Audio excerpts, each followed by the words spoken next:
কষ্ট করে আগামী দিনে আমাদের ধানের শীষের প্রার্থী ব্যারিস্টার হাসান রাজীবকে এখানে বিজয়ী করে সংসদে পাঠে আজীবন পাটগ্রামের মানুষের ভাগ্য পরিবর্তন করব এই আশা ব্যক্ত করে।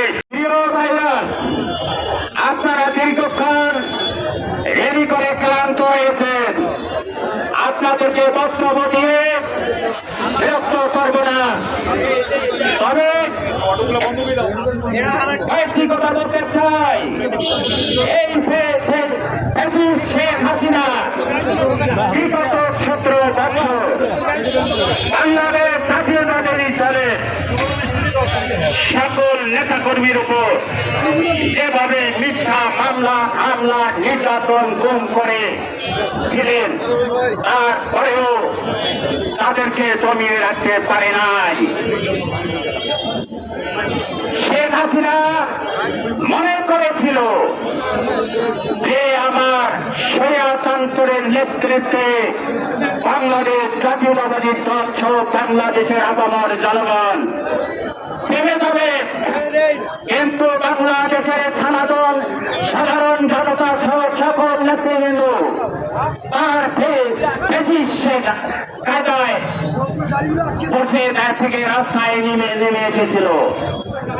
সেই জুলাই আগস্টে 5 তারিখের আগে 4 তারিখে শেখ হাসিনা সকল প্রশাসনের নেতৃবৃন্দকে নির্দেশ দিয়েছিল ছাত্র জনতা সহ সকলকে পুলিশ এবং প্রশাসনের মাধ্যমে দমিয়ে রাখার জন্য, কিন্তু আমাদের যুব সমাজ যুব ছাত্র নেতারা সেদিন জীবনকে বাজি রেখে সামনে এগিয়ে দিয়ে শেখ হাসিনাকে ভারতে পাঠাইতে বাধ্য করেছেন। শেখ হাসিনা ভারত থেকে আবারও ষড়যন্ত্র করতেছে, সেই ষড়যন্ত্র বাংলাদেশের মানুষ বুঝতে পেরেছে। পাশাপাশি আরেকটি কথা না বললে নয়, শেখ হাসিনার আমলে অনেক ছাত্র ভাইরা তাদের পতাকা তলে রাজনীতি করে আজকে তারা নেতৃত্ব দেওয়ার চেষ্টা করতেছে, উপদেষ্টায় বসে একটি রাজনৈতিক দল গঠন করে দেশকে শাসন করার চেষ্টা করতেছে। তাদেরকে আমি হাতীবান্ধা উপজেলা বিএনপির পক্ষ থেকে স্মরণ করে দিতে চাই, প্রিয় ভাইরা, শেখ হাসিনার মতো শক্তিশালী আপনারা হন নাই, তারা যেহেতু পারে নাই আপনারাও পারবেন না ইনশাল্লাহ।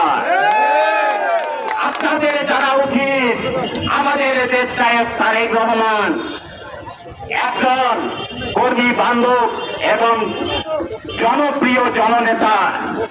আপনারা গত 4 তারিখে দেখেছেন ছাত্র দল শহীদ মিনারে একটি প্রোগ্রাম দেখেছিল, এনসিপির নেতারা আবেদন করেছে যে ওই স্থানটা আমাদেরকে দেওয়া যাক। তখন আমাদের দেশ নায়ক তারেক রহমান বলছে তাদেরকে দেওয়া হোক, তারা ছোট ছোট ছেলে, তাদের আবেদন কবুল করা দরকার, তাই তাদেরকে শহীদ মিনার ছেড়ে দিয়ে আমাদের সেই ছাত্র ভাইরা লক্ষ লক্ষ লোক নিয়ে শাহবাগে জমায়েত হয়েছে। তাই আমি আপনাদেরকে উদার্ত আহ্বান রাখবো, সামনে নির্বাচন এসেছে, নির্বাচন নিয়ে একটি ষড়যন্ত্র চলছে, সেই ষড়যন্ত্রে আমরা মোকাবেলা করে ফেব্রুয়ারির মধ্যেই যেন আগামী নির্বাচন হয় সেদিকে আমাদেরকে এগিয়ে যেতে হবে।